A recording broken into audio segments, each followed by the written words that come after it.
بسم اللہ الرحمن الرحیم. السلام علیکم ناظرین. میں ہوں انسا کیانی. انٹرویوز کے توسط سے آپ لوگوں سے روزانہ میری ملاقات تو ہوتی ہے اور آپ لوگ بہت زیادہ حوصلہ افزائی بھی کرتے ہیں. میری کوشش ہوتی ہے کہ موجودہ جو بھی سیاسی صورتحال چل رہی ہو اس کے حوالے سے ایک سے بڑھ کے ایک گیسٹ، ایک سے بڑھ کے ایک معزز مہمان کو میں دعوت دوں اور ان کا تجزیہ، ان کی آراء آپ لوگوں کی خدمت میں پیش کروں. گزشتہ دنوں بھی ایک ایسا ہی معاملہ آرمی چیف کی توسیع کے حوالے سے آیا. ان کے اس موضوع کو لے کر چند لوگوں نے سوشل میڈیا پر ایک انتہائی معزز پاک فوج کے ادارے کے خلاف جو ہرزہ سرائی کی اور ساتھ ہی ابو بچاؤ مہم کے نام سے ایک کیمپین لانچ کی گئی. اس موضوع پہ بات کرنے کے لیے آج میں جس معزز شخصیت کو جن کے ساتھ موجود ہوں وہ کسی تعارف کے محتاج نہیں ہیں.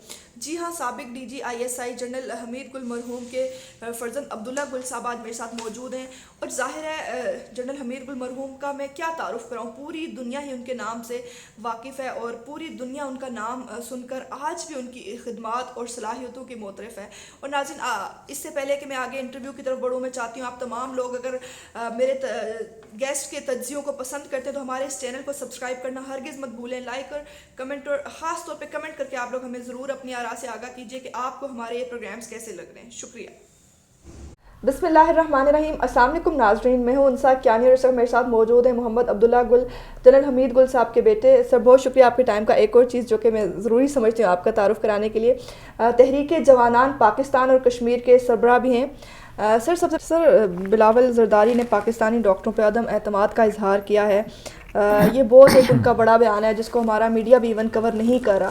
تو کیا پھر ہم جیسے جو عام شہری ہیں، مجھ جیسے باقی لوگ، تو ہم لوگ یہ مانیں کہ ہمارے جو ڈاکٹر ہیں وہ صرف ہم عام شہریوں کا علاج کرنے کی حد تک رہ گئے ہیں؟ بڑا بندہ کوئی بھی جس کے پاس پاور ہے اور پیسہ ہے وہ بیمار ہو جائے تو یہ ڈاکٹر اس لائق نہیں ہے کہ اس کا علاج کر سکیں؟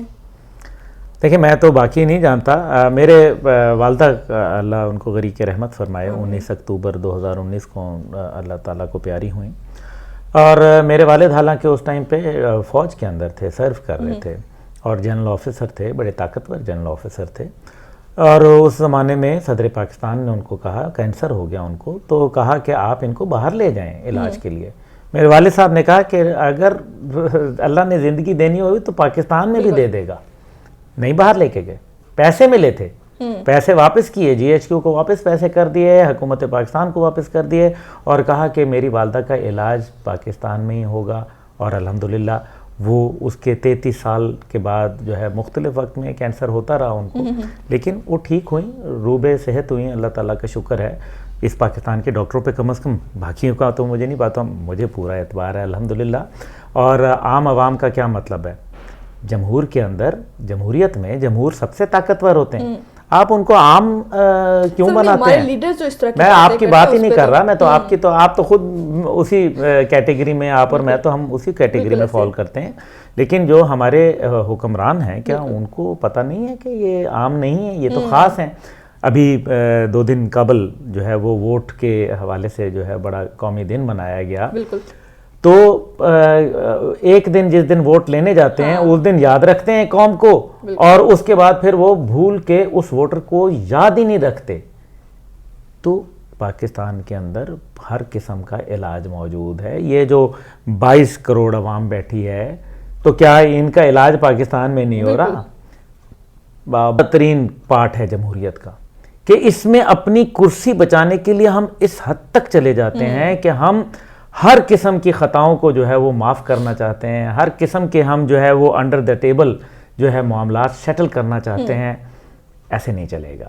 ایسے اگر چلے گا تو پھر بہت مصیبت بن جائے گی. پاکستانی قوم اب مزید اس قسم کی طفل تسلیوں کے جو ہے وہ مرتکب جو ہے متحمل نہیں ہو سکتے. اور میں سمجھتا ہوں کہ یہ وقت ہمیں ہر آنے والا جو دن ہے وہ تبدیلی نظام کی طرف ہمیں لے کے جا رہا ہے.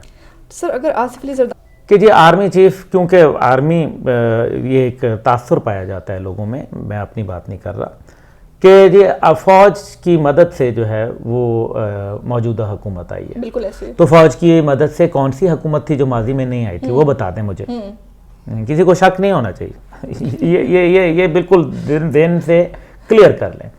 اب مجھے یہ بتائیں کہ اگر فرض کریں لیٹ سے کہ اگر اسی مفروضے کو صحیح تسلیم کر لیا جائے، تو پھر اگر آپ کو فرض کریں آرمی چیف لے کے آتے اور آپ ان کو وہ آپ کو ایکسٹینشن کا کہتے تو کیا آپ ایکسٹینشن نہ دیتی نا آپ؟ تو پھر کوئی بھی آتا تو یہ بات اصل میں یہ بالکل غلط بات ہے. میں نے آپ کو بتایا کہ فوج کو نشانہ بناؤ کہ جی آرمی چیف نے اس وجہ سے ان کو, کیونکہ وہ عمران خان صاحب کو وہ لے کے آئے, تو بھائی وہ اگر آپ کو لے آتے مجھے لے آتے تو کیا ہم ایکسٹینشن نہ دیتے؟ ہم بھی دیتے. بالکل. اس لیے یہ جو ساری کی ساری باتیں ہیں ڈال دو, انصاف کے جنازے نکال دیے ہیں. دیکھا جائے تو وہ بھی بہت زیادہ شکوے کرتی نظر آتی ہے, واویلا کرتی ہے لوگوں کے سامنے, میڈیا کے سامنے آ کے, لیکن وہی جب قومی اسمبلی میں جاتے ہیں تو ساری چیزیں بھول جاتے ہیں کہ مہنگائی اور اس طرح کے تمام عوامی مسائل کو بھول کے ایک ہی بات کرتے ہیں, پروڈکشن آرڈر کی بات کرتے ہیں. تو کیا وہ صرف عوام کے سامنے, اپوزیشن بھی عوام کو دکھانے کے لیے ڈرامہ کر رہی ہے؟ عوام اگر اتنی بھولی ہے تو پھر 2 ووٹ اور پھر انجوائے کریں. تو عوام تو بھولی ہے نا جو ایسے لوگوں کو تو پھر اگر وہ تو پھر اگر بھولے ہیں اتنے تو پھر اتنی اس کو, اگر آپ نے اتنے ہی معصوم ہیں کہ آپ کو کوئی آ کے گلے پہ چھری پھیر دے اور آپ کو پتہ نہ چلے, تو پھر ابھی یہ جو روزانہ ہمیں جوتیاں پڑ رہی ہیں ان کا مزہ پھر چکھیں. پھر کیا کر سکتے ہیں ہمارے جیسے لوگ, آپ جیسے سوشل ایکٹیوسٹ جو بیچارے اپنا کردار ادا کر رہے ہیں, پتہ نہیں کہاں سے دھکے کھاتی آپ آئی ہیں, آدھا پونا گھنٹہ, کیا آپ کو کیا حاصل ہو رہا ہے اسے؟ بہت کوئی پیسے مل رہے ہیں, کچھ نہیں, اپنا ایک ملک کے لیے خدمت انجام دے رہی ہیں. اسی طرح سے ہم دیگر لوگ جو ہیں وہ کوئی خدمت کرتے ہیں, لیکن نتیجہ یہ نکلتا ہے کہ کوئی حالت جو ہے وہ رہ نہیں گئی. پاکستان کا ٹوٹل شرازہ بکھیر کے رکھ دیا ہے. یہاں لوگوں کے محمد عبداللہ گل صاحب ہمارے ساتھ موجود تھے. سر بہت شکریہ آپ کے ٹائم کا. Thank you so much. Thank you very much.